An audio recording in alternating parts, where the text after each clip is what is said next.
Hi, ladies, Boker Tov. I would like to request that everybody put on their camera if they can, because um, it creates more a sense of community and class. Also, I can sort of tell if you're following what I'm saying when I look at your faces. Hopefully, Bezrat Hashem, next week we will be back in the Matan building, and it will be um, really a communal experience. Okay. So I appreciate it if you turn on your computer and your camera. Thank you very much. I understand not everybody can for whatever reason. Today, what we're going to be doing is a sort of introductory shiur into Sefer Devarim. And we'll be starting with Ramban's introduction to Sefer Devarim. The learning today is for the safe and healthy return of our chayalim and our chatufim. We're all davening. I know everybody is davening or thinking about the chayalim and the hostages who were taken. I'd also like to dedicate this shiur to the Le'ilui Nishmat Eitan Ben Yevgeny, who has nobody to say Kaddish for him. He was a 5-year-old who was murdered, and with his whole family, and he has nobody to say Kaddish for him or sit Shiva for him. So we're going to learn Le'ilui Nishmato, and you know, there's nothing really to say beyond that. That's all we can do. That's all we can do. In any event, let's get started. I am going to share the screen now. Hold on. With the Mikorot that you probably got this morning. If not, it's now in front of you. Okay. Hang on. All right. So we're going to start with the Ramban's introduction, and then we'll go back to the Psukim. So Ramban's introduction is very, very instructive. My pointer doesn't work the way I want it to, so I'm going to be using, I'm going to be doing this, right, to sort of follow the order of the texts. Just one second, everybody.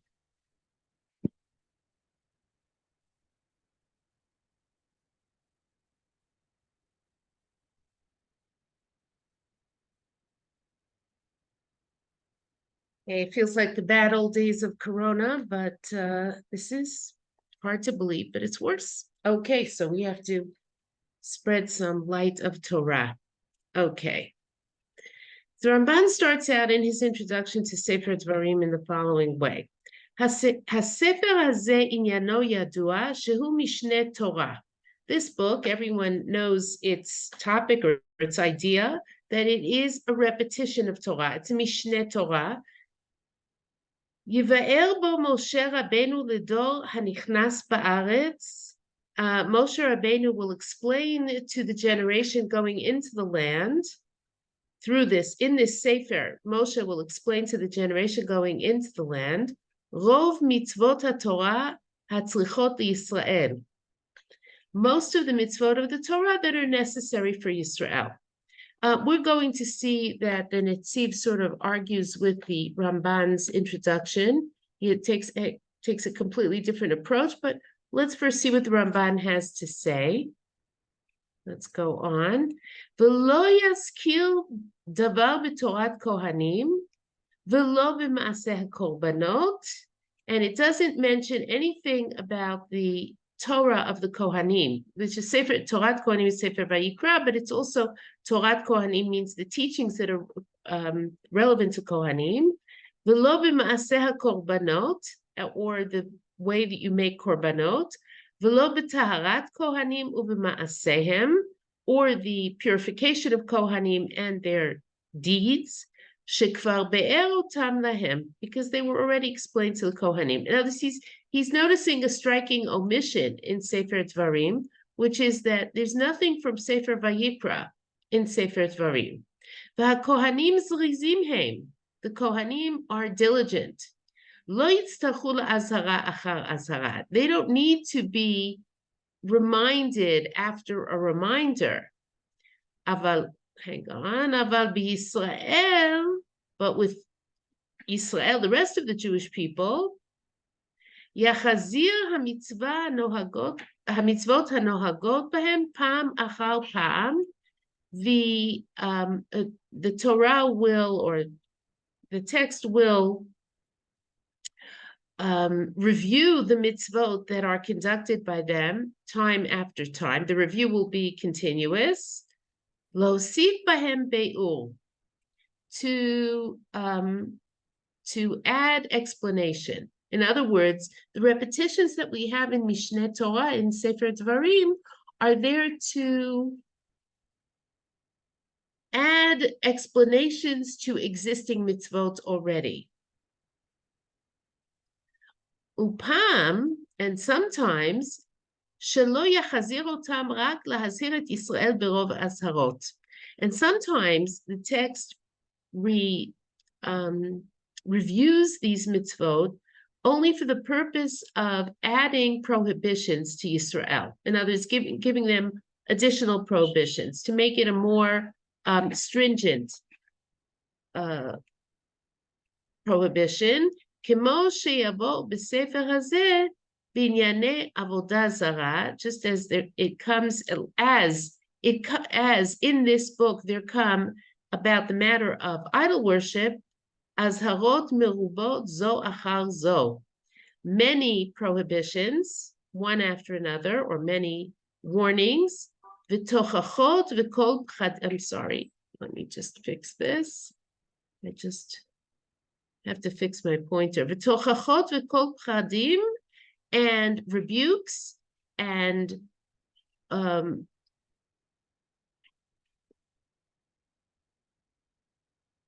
sounds that are meant to, or words that are meant to instill fear, right? Tochachot is rebukes, and words, kol pachadim, are words that are meant to instill fear. Asher yafchid otam bechol onshe ha'averot, which will frighten them with all of the punishments of the sins. Okay, in other words, so what he's saying here is this. We have repetition of mitzvot in this Sefer. That's why it's called Mishneh Torah. And the reason that we have it is to add details or explanations to the mitzvot that have been mentioned earlier, okay? Or to add prohibitions, or to, in the case of Avodah Zarah, which is a very big focus of Sefer Devarim, it's a rebuke and it's a reminder to be fearful of committing that sin. Okay, so there's a lot of, and as you probably all know, a lot of Sefer Devarim is tochacha in general. It's rebuke, it's moral teachings. Okay. ועוד יוסיף בספר הזה כמה מצוות שלא נזכרו כלל. And also this Sefer Devarim, also adds several mitzvot that are not mentioned anywhere else.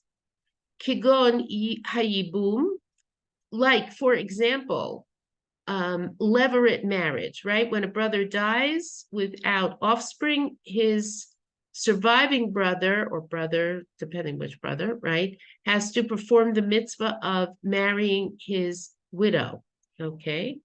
Vidin hamotzi shemra, and the laws of someone who slanders someone else, in other words, the punishments for slandering someone else, v'hagerushin b'isha, and the mitzvah of divorcing a woman. Not that it's a mitzvah to divorce a woman, but the manner in which one is permitted to divorce a woman or has to divorce a woman. Ve'idim zomamin, and the laws of false testimony. In other words, when someone commits perjury in court, what his punishment is, vizulato, and others, okay, and similar things. In other words, so there are certain mitzvot that do appear in Sefer Devarim that do not appear anywhere else. Ukvar ne'emru lo kul. Okay, now the Ramban here is anticipating a question that you might have. Wait a minute, why are these mitzvot only appearing here in Sefer Devarim, and they don't appear elsewhere before, right? Ukvar ne'emru lo kulan b'Sinai o b'Ohel Moed b'Shana harishona kodem hameraglim. Says all of these mitzvot, like yibum, like divorce, like slandering, those mitzvot that he just mentioned, which appear only in Sefer Devarim, they were all said to Moshe at Sinai or in the Ohel Moed, meaning when Moshe would receive instructions from Hashem in the first year before Chet HaMeraglim, before the sin of the spies.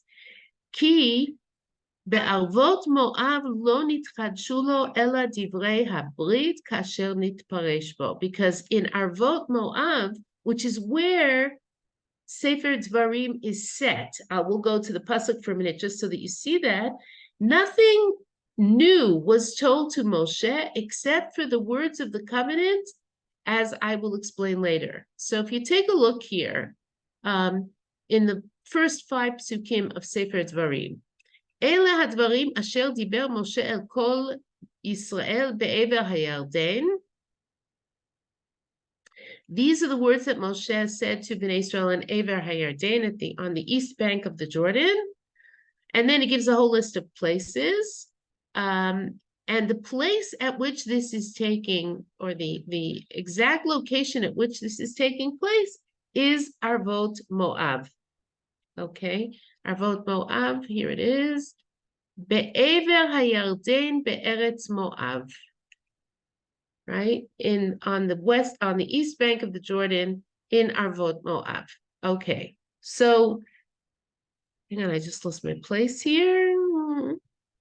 So what he's saying here is, if you, the reader, are wondering whether God had given Moshe these mitzvot, which appear only in Sefer Devarim, here at this point, right before his death in Arvot Moav, as they're about to cross into the land, don't worry. They were given to Moshe earlier. They were given to Moshe along with the rest of the mitzvot at Matan Torah, right, at Sinai, or in the first year of their time in the desert, before the sin of the Meraglim. Because nothing new was innovated. The only thing that was innovated was the Divrei Habrit. Okay, so in Parshat Nitzavim, Nitzavim, Atem Nitzavim Hayom, that's the only new thing that Hashem gives to Moshe in Arvot Moav. Valkein, Lo ne'emar b'sefer hazeh v'yidaber Hashem el Moshe le'mor. That's why in this book, it doesn't say, and the Lord's or God spoke to Moshe saying, Tzav et b'nei Yisrael, o daber el b'nei Yisrael, v'amarta alehem, mitzvah plonit. Nowhere in this book does it say, and God spoke to Moshe saying, command b'nei Yisrael, or speak to b'nei Yisrael and say to them the following mitzvah. Right? You notice it's a striking absence. Throughout, from Sefer Shmot, Vayikra, Bamidbar, every time there's a new mitzvah, we have first a statement like, Daber el b'nei Israel, speak to the children of Israel and say thus, Tzavet b'nei Israel, command the children of Israel. Or, God spoke to Moshe and told him to tell the children of Israel. We don't have that in this book, which means that all the mitzvot were given earlier. Moshe, however, gives them the mitzvot of Yibum, etc., he gives them here. These mitzvot were not written in the earlier books. And he gives a very interesting explanation here, where he was speaking to the generation that had left Egypt, right? If we look at Shmot, Vayikra, Bamidbar, Moshe is speaking to the slaves who left Egypt.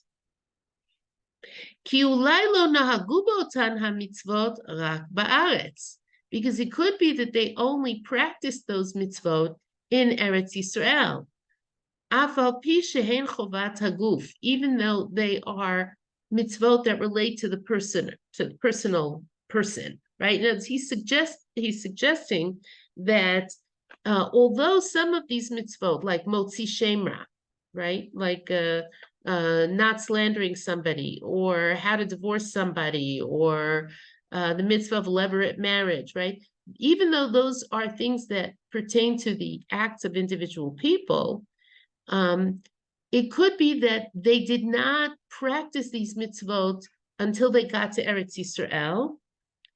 Ka'asher ba b'inyan hanisachim, as is the case with libations. Libations are when you have wine offerings with your korban, with your sacrifice, which only appears in Sefer Vayikra it says, when you come to Eretz Yisrael, you will bring libations with your korbanot, or because they are not daily activities. They're not typical. They don't happen frequently.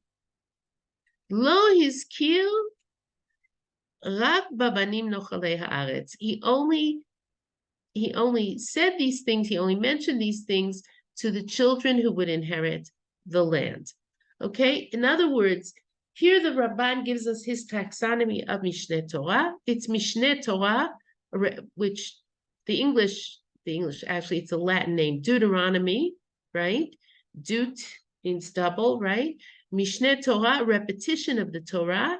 He says because there are many repetitions of mitzvot that appear earlier, notably not the mitzvot of the Kohanim, because the Kohanim don't need reminding, and Bnei Israel do need reminding.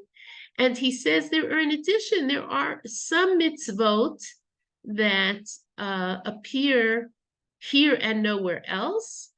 Perhaps Moshe tells us these mitzvot now because they will apply to those who are going into the land more than they would apply to those who had come out of Mitzrayim. Now, I will point out something else here, which is, and again, I said this, but I want to emphasize it. The Ramban wants to make sure that the reader understands that any new mitzvot, in air quotes, mitzvot that had not appeared before, are not mitzvot that were given to Moshe on the brink of the entry into Eretz Yisrael. They were given to Moshe either at Har Sinai or in the first year before the sin of the Meraglim, at Ohel Moed, because Hashem spoke to Moshe from Ohel Moed, from the Mishkan. But they were said here rather than earlier, because of the special circumstance that not everybody was going into Eretz Yisrael. Okay, so that's the beginning of his introduction. Before he begins with the explanation of the Torah, he begins to rebuke them, and to remind them of their sins, how much they rebelled against God in the desert, and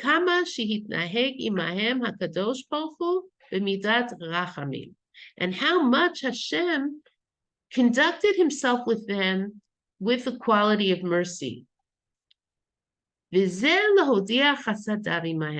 is to make known to them God's kindness to them. Okay, so another sort of interesting feature of Sefer Devarim is there are large sections, and we're going to be looking at some of these large sections of Musar, right? Musar in the sense of a Musar shmuz, right? Like how to conduct yourself, look back at your actions, look what you did or failed to do, look how you rebelled against God, and look how you're still here because God was kind to you and didn't destroy you, okay?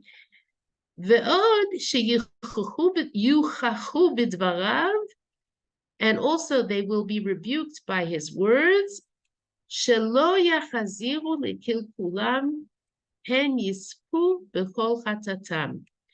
that they will not repeat their spoiled behavior, their bad behavior, lest they be destroyed for all of their sins. In other words, Moshe Rabbeinu, the image that I have of Moshe Rabbeinu here, and I think it's almost inescapably the case. For 40 years, Moshe Rabbeinu has been the father of the Jewish people, always protecting them from God's wrath, always teaching them the right things to do. And he's about to leave them in an existence that was miraculous, essentially, right? Their existence in the desert is miraculous. They never have to look for food. They never have to defend themselves against their enemies.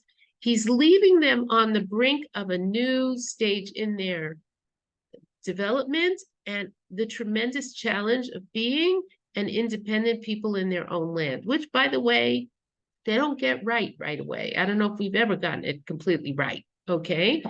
And he's anxious. And he wants them to learn the lessons of history. And a lot of what Sefer Devarim is about, including in the way the mitzvot are told, or the mitzvot are repeated, or which mitzvot are repeated, or the emphasis on certain aspects of mitzvot in Sefer Devarim, are there because he knows he's leaving them on the doorstep of Eretz Yisrael, and he will not be there to fix the problems. This will have implications also for the Torah he has handed over to them. Now, Moshe has handed them the Torah.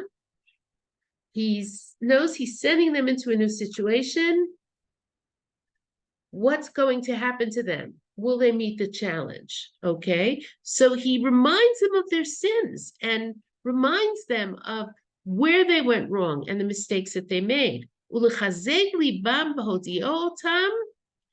to strengthen their hearts in making known to them that God will always treat them with the quality of mercy. In other words, that Moshe is saying to them, look, there are two possible, it's interesting, there's many of the Parshanim and in the Midrash as well, there's discussion of when do you rebuke somebody and how do you rebuke somebody. And Moshe has to convey a message that is going to carry them through, as I said, this new challenge. And it's a message also to us for generations, obviously, because it's in the Torah. Now, if you scare someone too much, they give up, right? They give up.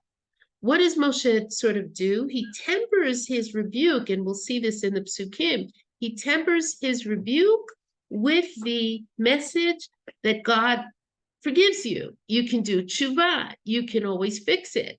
God will forgive you. God will take care of you. So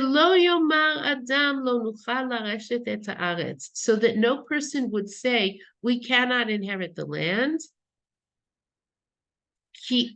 Sorry, ladies, I'm having trouble with my cursor. Ki en adam asher lo yechata, because there is no person who does not sin. Everybody sins.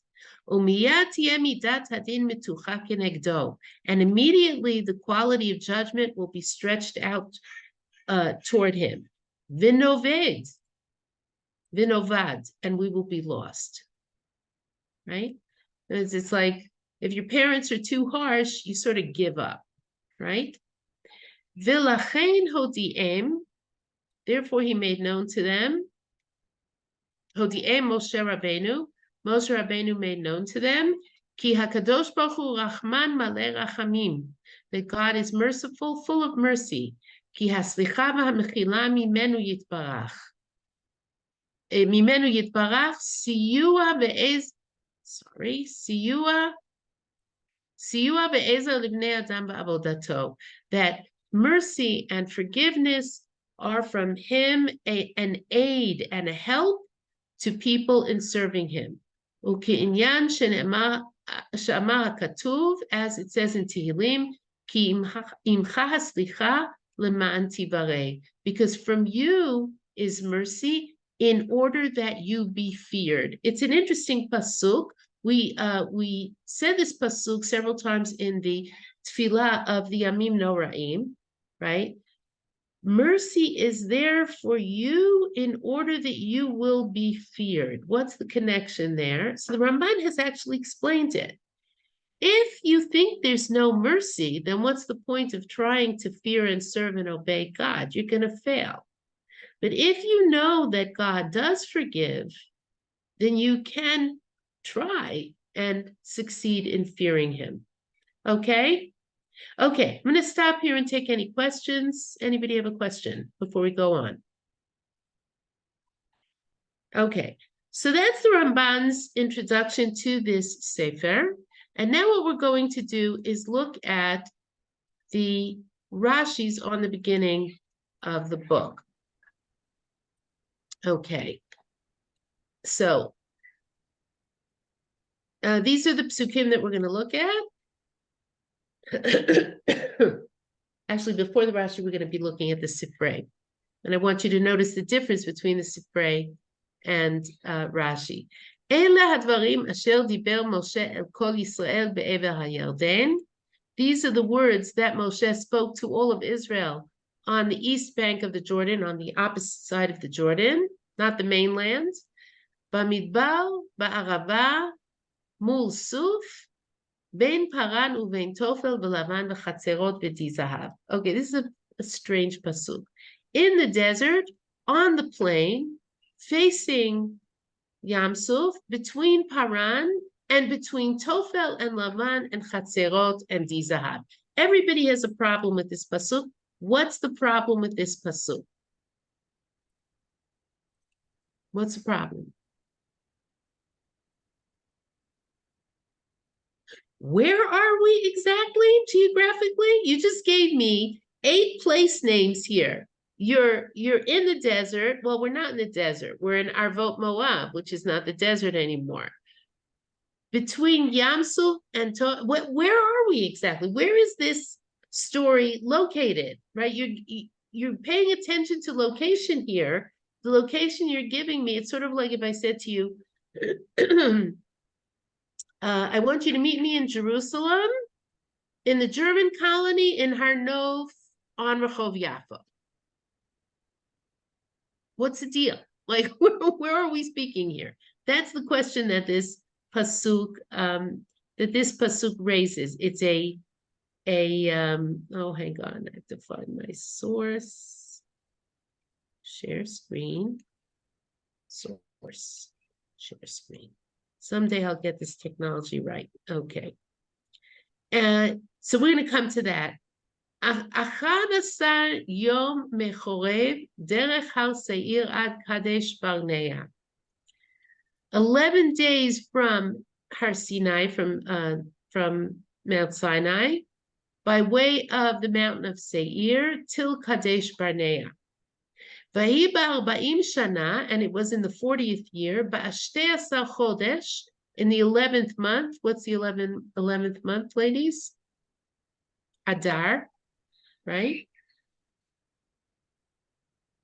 Be'echad lachodesh, on the first of the month, Diber Moshe el bnei Yisrael k'chol asher tzivah Hashem oto alehen. Moshe spoke to bnei Israel like all that Hashem commanded him upon them.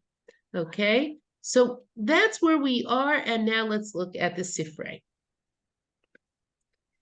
Ele hadvarim, Sifri, sorry. Sifrei.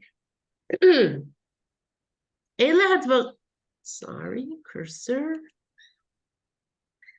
Ela hadvarim asher diber Moshe. These are the words that Moshe spoke.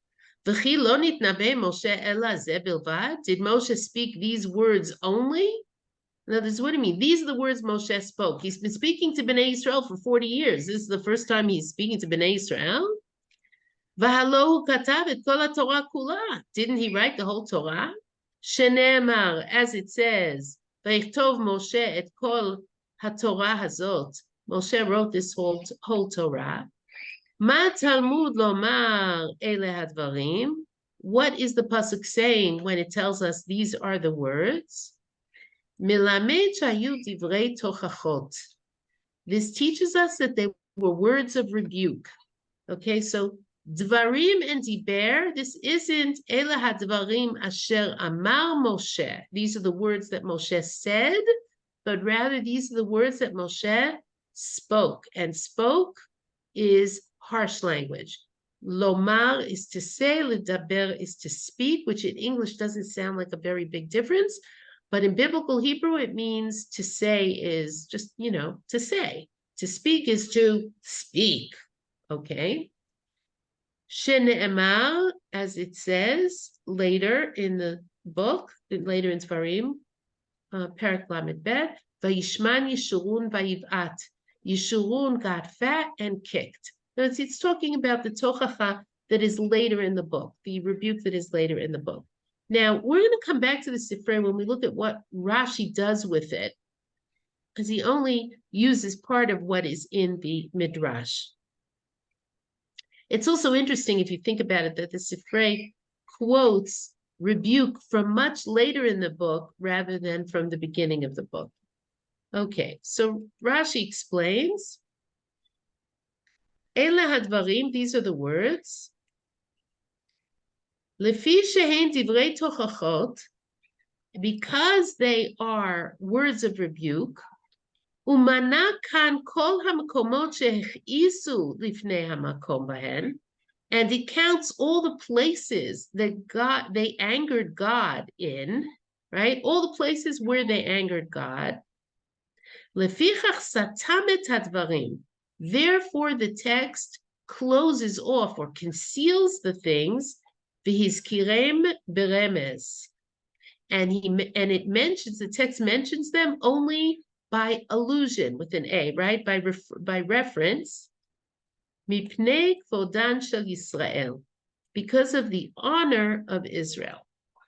So Rashi, as we are going to see, is not going to read these place names as the location in which Moshe is speaking. The location is very clear. It's in Arvot Moab. It's right before they're about to enter the land. But Moshe is going to allude to all the places where Bnei Israel sinned, and by alluding to those places, they will know that he is about to rebuke them for those sins. It's sort of like saying to a child sometimes, you remember what happened in the candy store yesterday? When you say, do you remember what happened in the candy store yesterday? What are you saying? Don't do it again, or I saw you at school doing X, right? That's and here what Rashi's saying, which is different from what the Sefer says, is that the Sefer is saying Moshe is going to rebuke Bnei Israel here. Rashi is saying that the rebuke at first is veiled in the beginning psukim here, right? In psukim, in Pasuk Aleph, it's veiled by reference to place names. Okay, let's keep going. El Kol Yisrael, Ela Hadvarim Asher Diber Moshe El Kol Yisrael. What's bothering Rashi in that statement? What's Rashi's problem? Ela Hadvarim Asher Diber Moshe El Kol Yisrael. These are the words that Moshe spoke to all of Israel. What's bothering Rashi, ladies? Come on, you're too quiet out there. I'm not getting. What's bothering Rashi? I'm sorry, Ellen. Say you have to unmute yourself. Unmute yourself. Call Yisrael. El Kol Yisrael. Okay. The whole idea that he was speaking. So, what? Yeah, What? Kol Yisrael, to everybody, right? Yeah. Okay. Oh. Ela, it could have even just said Ela hadvarim asher diber Moshe ba'arvot Moab, right? These are the words Moshe spoke at. Who's he speaking to? He's not speaking to the air. So El Yisrael, El Kol Yisrael, to all of Israel, right? Also the idea that, right, Kol Yisrael, all of Israel. Okay. So what's Rashi's answer here? Rashi says, El Kol Yisrael. We got disconnected, including the Kohanim. Including everybody, right? Yeah. If he had rebuked only some of them, Hayu elu shebashuk omrim, those in the marketplace would have said, Atem hayitem אתם הייתם שומעים מבן עמרם ולא השיבותים? דבר מכך וכך? You heard this rebuke from Moshe. Ben Amram is a disrespectful way of referring to Moshe. You heard this rebuke from Moshe and you didn't answer him thus and thus? Ilu hayinu sham, hayinu mishivim oto. If we had been there, we would have answered him back. Lachach kinsam kulam. That's why Moshe gathered all of them. V'amar lehem harei kulchem kan. And he said to them, you're all here. Kol mi sheyesh lo tshuva yashiv. Whoever has an answer for me, answer me. Now, here is, if you think about it, this is really the last, the rebuke that Moshe gives in Sefer Devarim is really the last act of a loving father. I mean, later in the end of the book, he gives them blessings as well. But he wants to rebuke them. He's trying to save them from themselves. He's trying to prevent disaster, which is a good idea, okay? And it's important that he rebuke everybody together. Why? Because when they're all together and they're all hearing his version or his account of their misdeeds, if they have something to say, they should speak up. If they want to defend themselves, they should defend themselves. Moshe is not leaving anyone to stand on the side, to not be present, and later come back and say, but it didn't happen that way. Or I don't think we sinned here.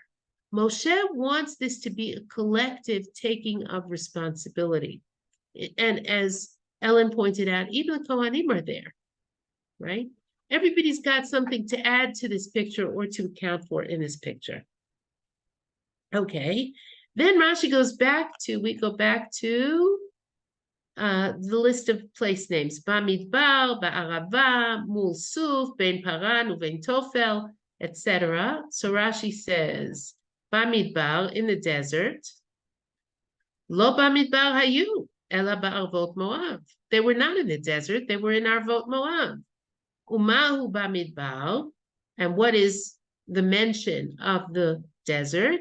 Ela b'shvil ma shehechisuhu bamidbar, but rather for that which they angered God in the desert, sha'amru, as when they said, mi yitain mutenu bamidbar, mi yitain mutenu b'mitzrayim. Take a look at Shmot Tet Zayin, everybody. Exodus 16.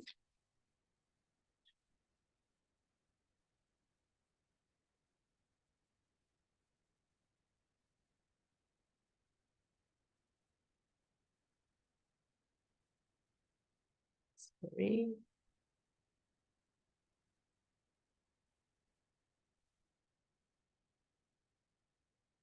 Okay, this is after Shirat Hayam.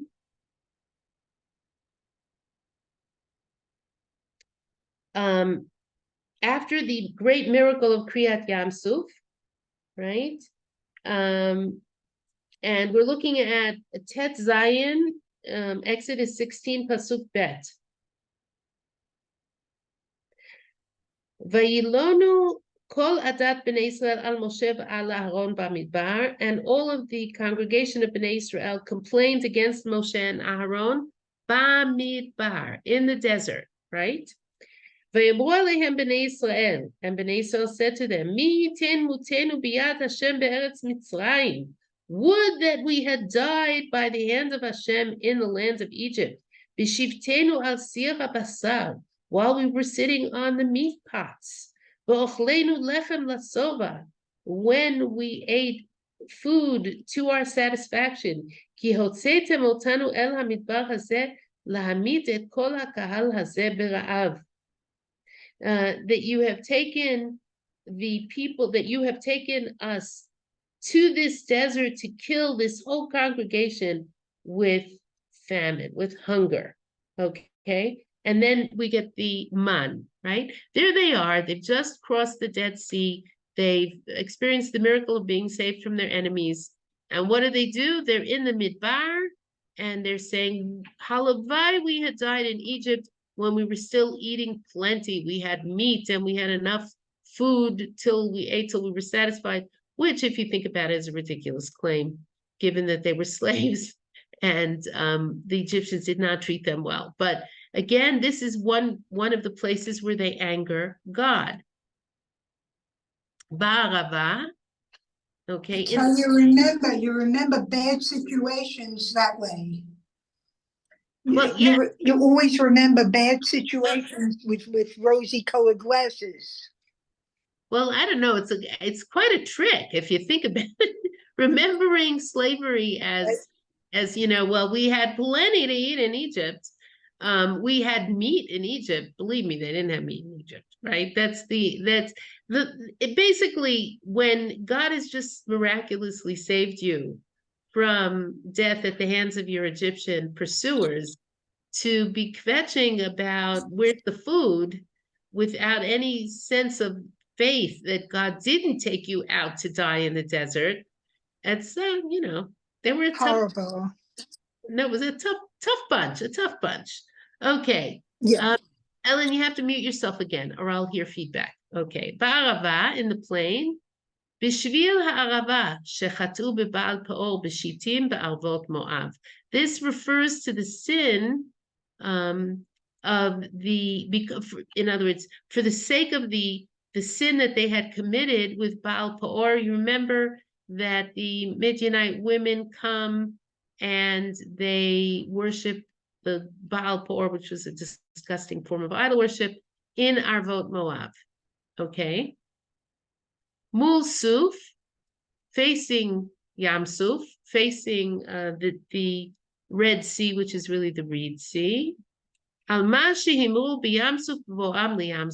refers to when they rebelled at Yam Suf, when they came to Yam Suf, she'amru, that they said, Hamibli ein kvarim b'Mitzrayim. Okay, aren't there enough graves in Egypt? Why have you brought us here to die at the sea? Before they have the miracle of the crossing of the sea. And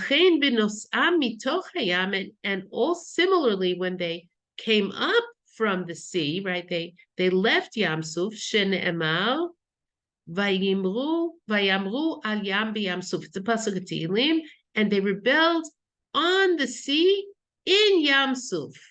Okay, Kedi'ita ba'archin. It says it in the Gemara in Erchin. In other words, even as they're coming up from the Red Sea, they're kvetching. Okay, that's a sin of ingratitude. Ben Paran uvein Tofel v'Lavan, between Paran and between Tofel and Lavan. Amar Rabbi Yochanan said, Chazarnu al kol hamikra, we have gone through the entire Tanakh. V'lo matzanu makom sheshmo Tofel v'Lavan, and we have not found a place that is called Tofel v'Lavan. Ella, but rather, what are these place names meant to express? Hochichan al hadvarim shetaflu al Haman. He rebuked them for the words with which they disparaged the man, the manna, shehu laban, which is white. She'amru, as they said, v'nafshenu katza, our soul is disgusted, balechem haklokal, with this bad bread, with this bad food. And for what they did in Midbar Paran through the spies. The Chatzerot, and in Chatzerot, b'machlakto shel Korach, the sin of Korach. Okay. In other words, what Rashi does with this technical difficulty is I shouldn't say technical. The interpretive difficulty of figuring out where they are in terms of the place names is, he says that Moshe alluded to these places, or the Torah alludes to these places, because they are words of rebuke, right? Remember what happened at the candy store? They're words of rebuke, and the Torah is concealing them so as not to humiliate B'nai Yisrael. It's if you start Sefer Devarim, if you think about it, if you start Sefer Devarim with a list of all of the sins that they committed, right, in one pasuk, you have to sort of cover it so that it's not sort of out there. It's a difference between saying, remember what happened at the candy store, and saying, remember what happened at the candy store when you laid down on the floor and you had a tantrum for 3 whole minutes and then you overturned the bubblegum machine, right? There's a difference between saying the one and saying the other, okay? I hope that never happens to anybody in this class, okay? That's Rashi's solution. This is different from the Sefer, which just says, this is Rashi's, Rashi's sort of adding this idea of concealing the sins. The Sefer just says that Ela Hadvarim means that Moshe is about to rebuke them. Rashi says the rebuke is cloaked in allusion and not in explicit statements. And it also, by the way, solves the problem of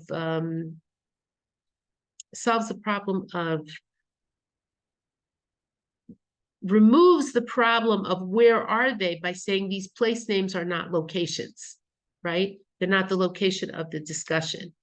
Davar acher, another explanation. Amar lehem, Moshe said to them, Haya lachem lilmod mima she'asiti leMiriam b'chatzerot b'shvil lashon hara.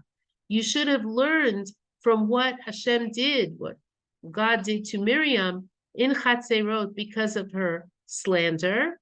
Remember when she speaks against Moshe, Vatem nidbartem bamakom, and you slandered God.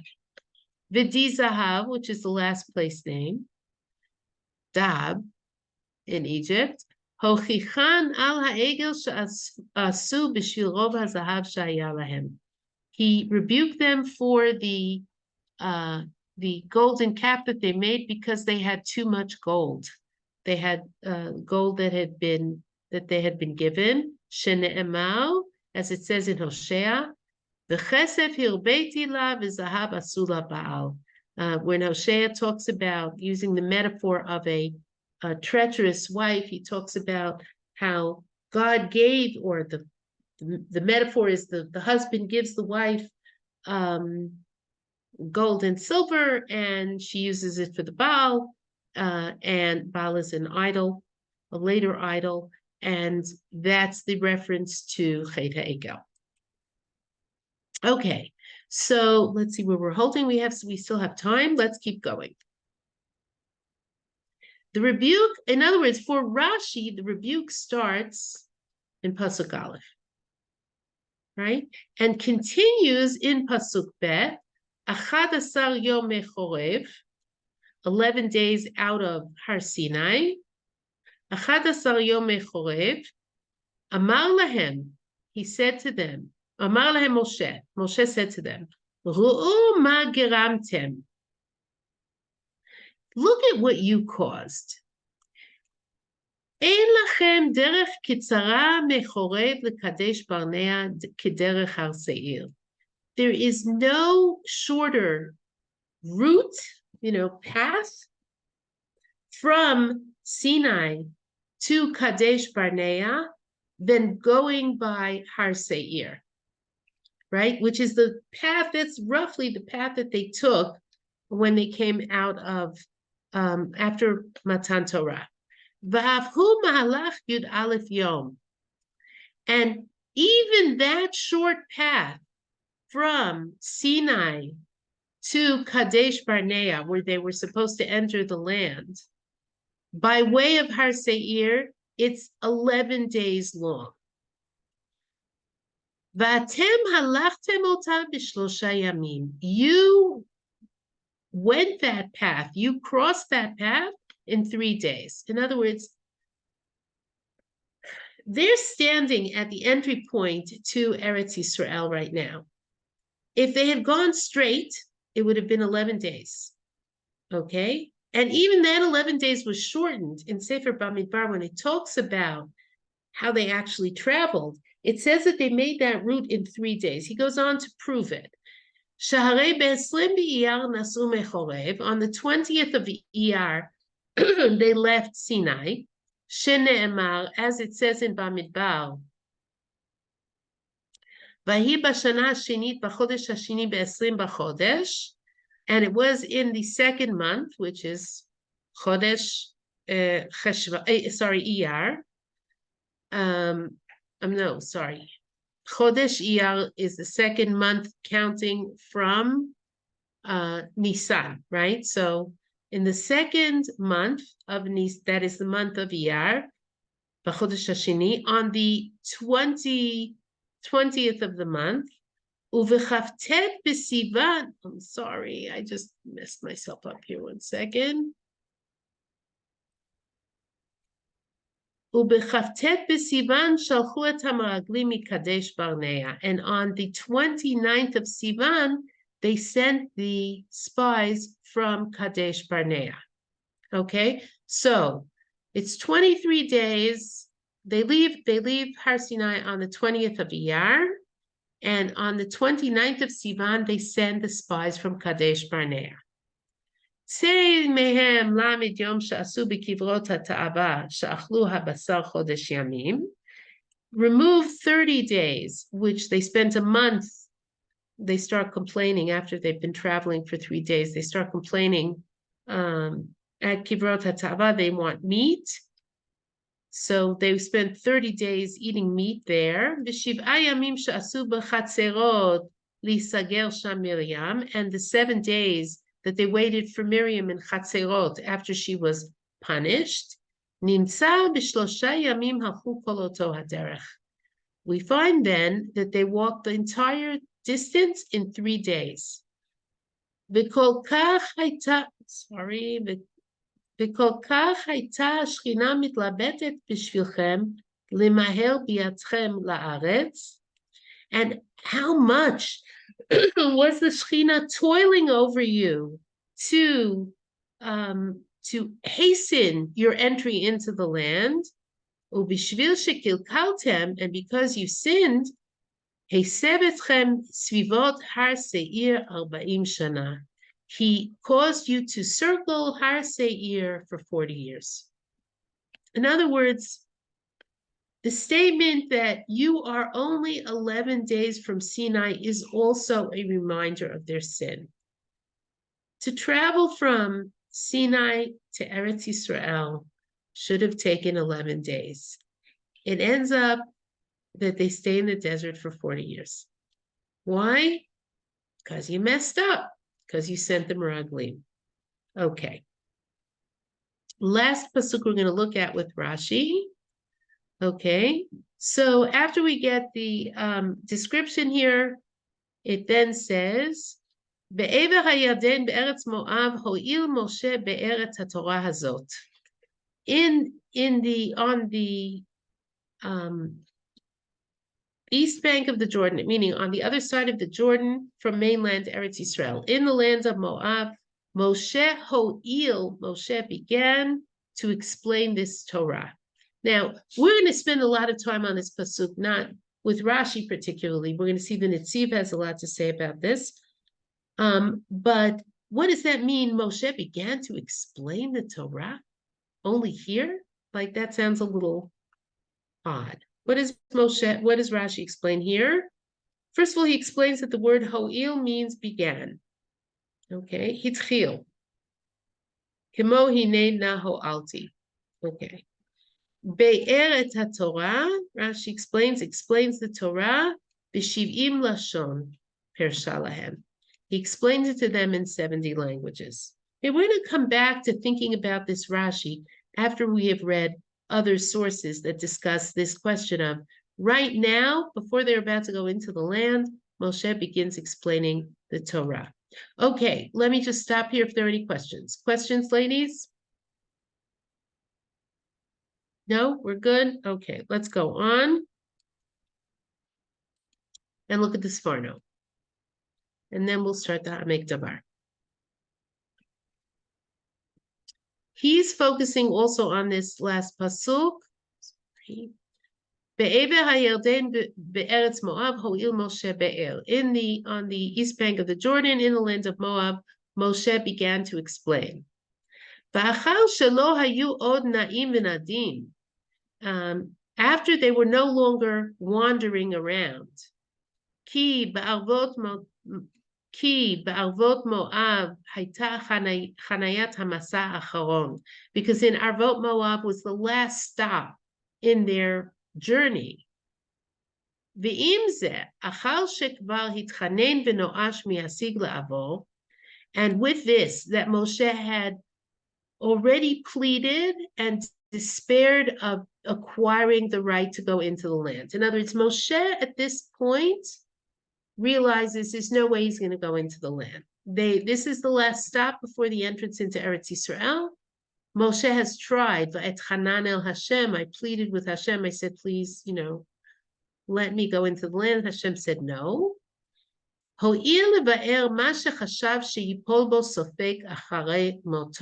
He began to explain what he thought would fall into doubt after his death. Now it's Moshe saying, okay, I'm clearly not going into Eretz Yisrael. What do I have to clarify that the people will have doubts about after my death?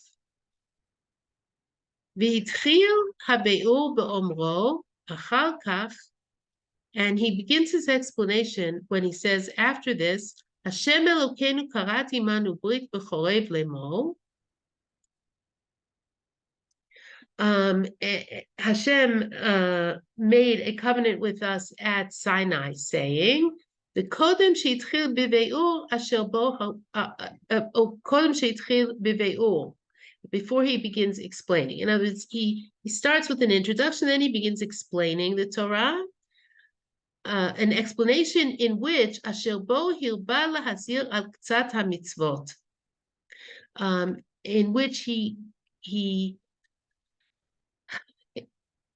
warns them a lot about a few mitzvot. Okay. Amar liYisrael shesibat hatzorech hazeh habe'ur v'hazarot atah.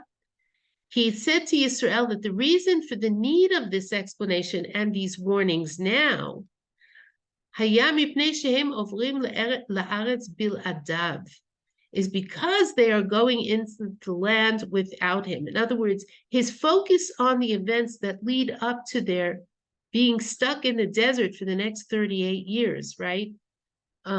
His focus on this is so that they understand that they are going into the land without him. And he will not be able to warn them in real time.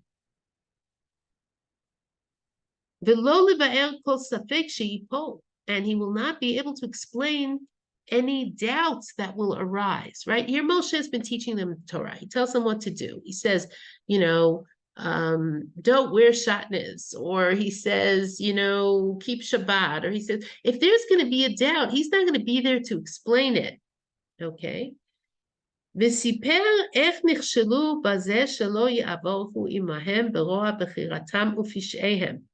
And he tells them how they stumbled in this, that he will not go into the land with them because of their bad choices and their sins. למען ישמרו מזה מכאן ולהבא לבלתי השחית עניינם. In order that they guard against this from now on, so that they don't destroy their own interests. Okay.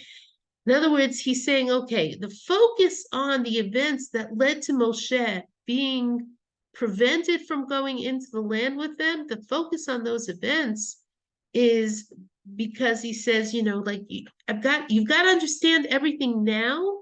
I'm not going to be there to explain it. And you have to make sure you don't make the same mistakes again. Okay. By the way, this long, if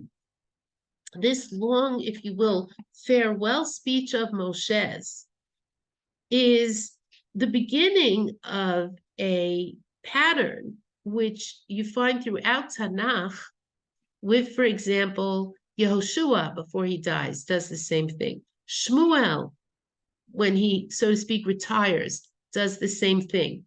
There are sort of key moments in Jewish history where you have to take stock. And here Moshe is saying, look, the time in which I could be there to answer all your questions is over. You can't let this happen to yourselves again. You have to make sure you don't fall into the repetition of certain mistakes, because I'm not going to be there to fish you out. I'm not going to be there to save you. Now, this is an extremely important point that the Sforno makes. But if we think about it, there's a larger question that the Sforno doesn't address, and that we will see that the Ha'amek Davar does address, which is, okay, Sefer Devarim is the introduction to the entry to Eretz Yisrael. Basically, starting with Sefer Yehoshua, we get that story of the entry into Eretz Yisrael. We don't see that story in Sefer Devarim at all. It's all preparation for that. And if you look at Sefer Devarim through the lens of preparation for the next stage in Jewish history, it changes your perception of everything that's happening in the book, right? One of the mitzvot, for example, that the Ramban doesn't mention, which is not mentioned earlier in the Torah, is the mitzvah of having a king. Other mitzvot include conduct in war, right? Like Eshet Yifat Toar, or not cutting down. Eshet Yifat Toar means a captive woman, or not cutting down trees in war. In other words, the people who are standing at the brink of entry into Eretz Yisrael need a whole new set of a whole new mindset, a whole new conception of things, and they need a different approach even to Torah. And that's what the Ha'amek Davar starts to address here. Okay, so let's take a look at the Ha'amek Davar. We'll start it. I don't think we'll finish it, but we can at least start it. Okay. This is his introduction to the book. This book is called Mishneh Torah, Deuteronomy, right? What we have translated so far as a repetition of the Torah. V'katvu hatosfot reish masachet gitin, the Mishneh Torah eino ela chozer v'shoneh ma shelemala. And the Tosfot at the beginning of Masachet Gitin wrote that Mishneh Torah is none other than that which repeats and goes over and repeats what was written previously. And this is the idea, or the reason for the name, which was put in the Ramban's mouth, right? As we looked at the Ramban says Mishneh Torah means the repetition of many mitzvot in the Torah, okay? Or we could extend it even to the repetition of many narratives in the Torah from the perspective of a rebuke.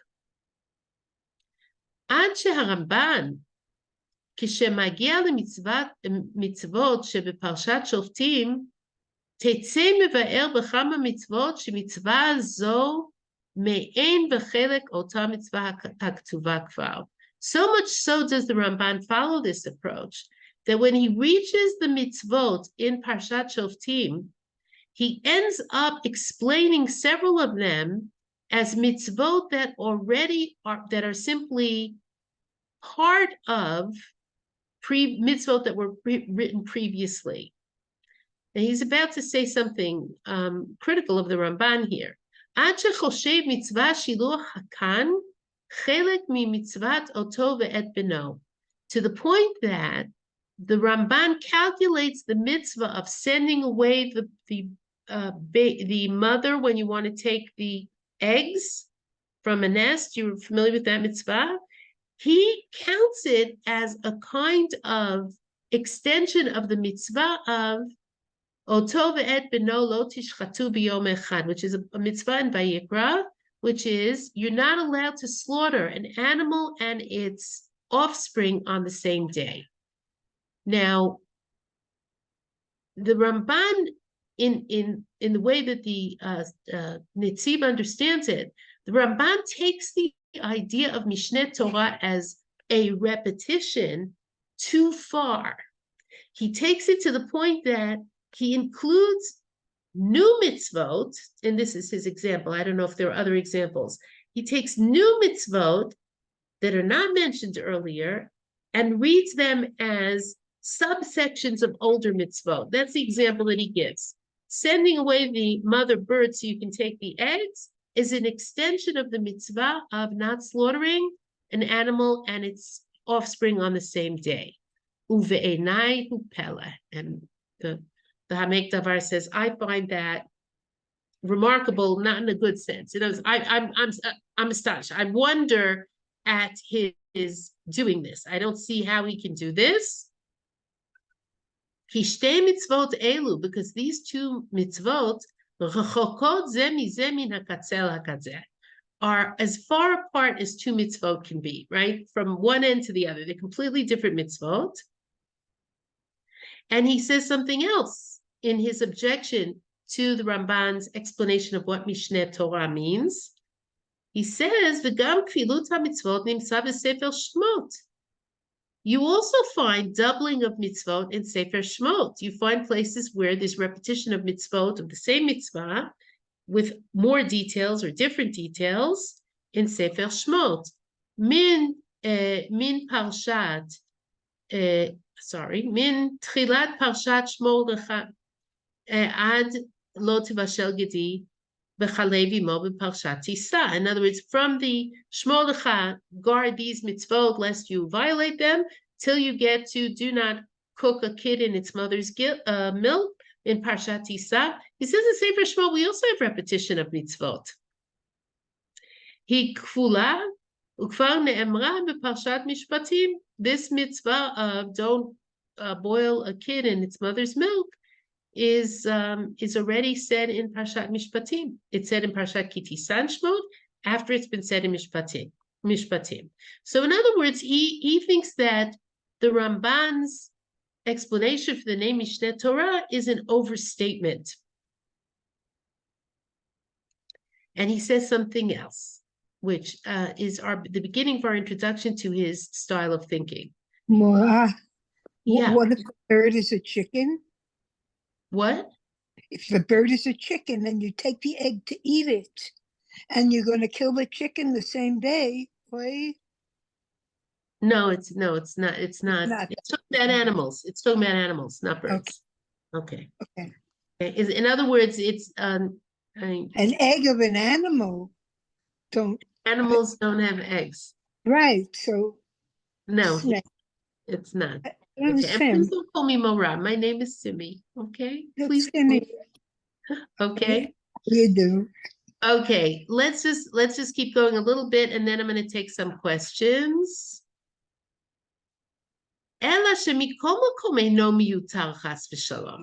he says something else here. He says, any repetition in any event is not extraneous. As I explained there with God's help. He says, we're not talking about, when there's repetition of mitzvot in Torah, we're not talking about extraneous information or just repetition, right? We would never say that. It's chas v'shalom. It's inappropriate to even say that. And he points out something else too. Sefer Devarim, and also in the book of Deuteronomy, lo nimtza harbe mitzvot shenishna.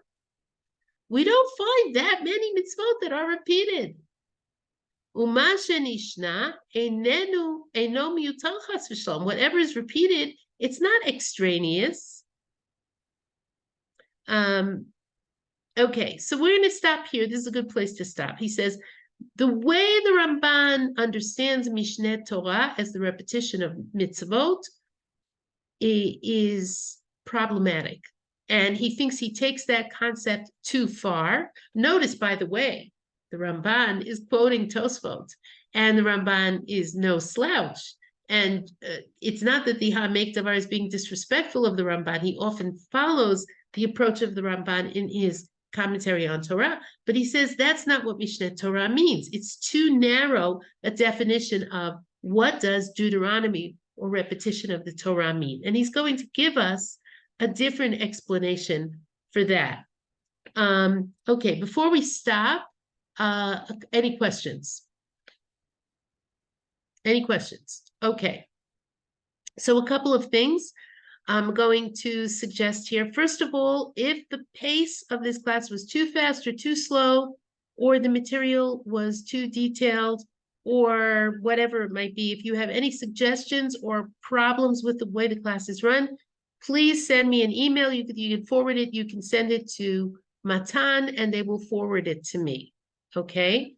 The second thing is it's really important to put your camera on, both for yourself, or rather, let me be honest here, for me, so that I can see what's written on your faces, because it's very hard teaching to a blank screen, because you can't tell if your students are understanding you, but also for your classmates, because you need to be in a class. I try to balance, and it's very hard to do on Zoom. It's much easier to do in the classroom, interactiveness with me speaking. I'd rather there's more interaction. When I ask a question, I'd like you to answer or to try to answer. That's hard to do on Zoom. It's hard to do on hybrid also, but at least there are people in the classroom and they can respond. So I'm going to ask you to please make an effort next time. I hope Bezrat Hashem will be back at Matan. I hope those of you who can will come and we'll be together. And if you have any questions or problems or suggestions, please pass them on to me through the office, because again, it's very hard to get a sense of what's going on in the class when people are on a screen. Okay, I guess we'll stop here. Next week, we'll continue with the Nitziv, Rav Naftali Tzvi Yehuda Berlin, a late Aharon, who has a really revolutionary understanding of what Mishneh Torah means. Okay? All right, ladies, stay safe. Try not to get too depressed. And see you next week, Bezrat Hashem.